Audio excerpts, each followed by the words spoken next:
Imagine you are standing in a dark forest 50,000 years ago. You have no flashlight, no phone, no shoes.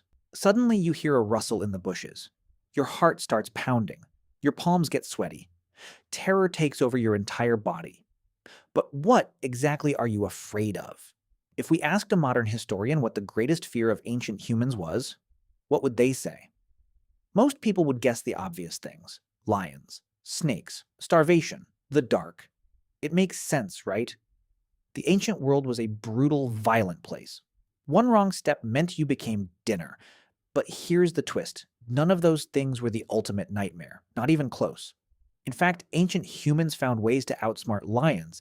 They learned how to build fires to keep the darkness at bay. They figured out which plants were safe to eat and which ones would kill them. They were incredibly resilient. So, what was the one thing that truly terrified them? The one threat that could make the bravest warrior freeze with pure horror? To find the answer, we have to travel back in time. We need to look at what a single day of survival actually looked like. And as we do, you might start to realize that this ancient terror never really went away. Let's take a look at a day in the life of an ancient human named Tem. Tem wakes up in a world before cities, before roads, and before laws. It is the middle of a brutal winter, and the air bites at his skin. To survive, Tem cannot stay still. His people are on the move, following the shifting herds of animals across a harsh, unforgiving landscape. As the sun rises, Tem and his people reach the edge of a roaring, icy river. The current is fast, throwing white foam against sharp rocks. If Tem tries to cross this water alone, he will be swept away and drown. He waits. The strongest adults step into the freezing water first, linking arms to form a human wall against the heavy current. Tem reaches down, lifts a shivering child onto his shoulders, and steps into the deep. He holds tight to the hand of the person next to him. They lean into each other, matching step for step until everyone safely reaches the muddy bank on the other side. Later that morning, the tribe spots a massive woolly mammoth moving through the brush. For a single human, challenging a beast this size is immediate suicide. Spears alone won't do enough damage, and a lone hunter would be crushed in seconds. Tem looks to his left, locks eyes with another hunter, and nods. They don't need words. The entire tribe works together as a single organism. Some scream and wave hands to distract the massive animal, while others rush in from the blind spots, driving the beast toward a hidden trap.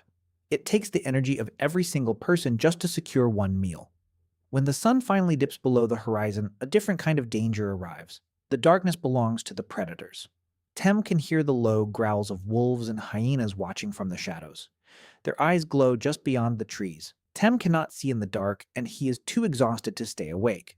But as he sits by the roaring campfire, he smiles, sharing a piece of roasted meat with the hunter next to him. He can close his eyes and sleep because he trusts his people. While Tem sleeps, his friends stay awake, keeping watch through the freezing night to drive the threats back into the woods. But the next morning, disaster strikes. During the morning trek, Tem missteps on a patch of hidden ice. He falls hard, and a sharp pain shoots up his leg. His ankle is broken.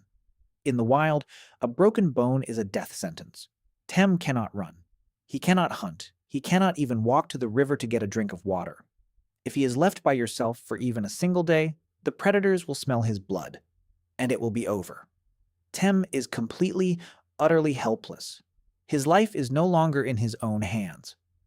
That night, Tem eats. Not because he hunted, but because someone quietly places a piece of meat into his hand. When the tribe moves, two of the strongest hunters help him stand, letting him lean his weight on their shoulders. They build the fire close to him to keep him warm. Tem survives because he is a part of them. Group equals life. Alone equals death. But what if they didn't help him? Imagine Team waking up the next morning. The sun is up, but the campsite is completely silent. No crackle of wood, no voices of children, no footsteps. Tem drags himself up, pain shooting through his leg, and looks around. The fire is dead. The clearing is empty. He looks at the ground, but the tracks of his people are already fading into the distance. They packed up their spears, gathered the children, and walked away over the horizon.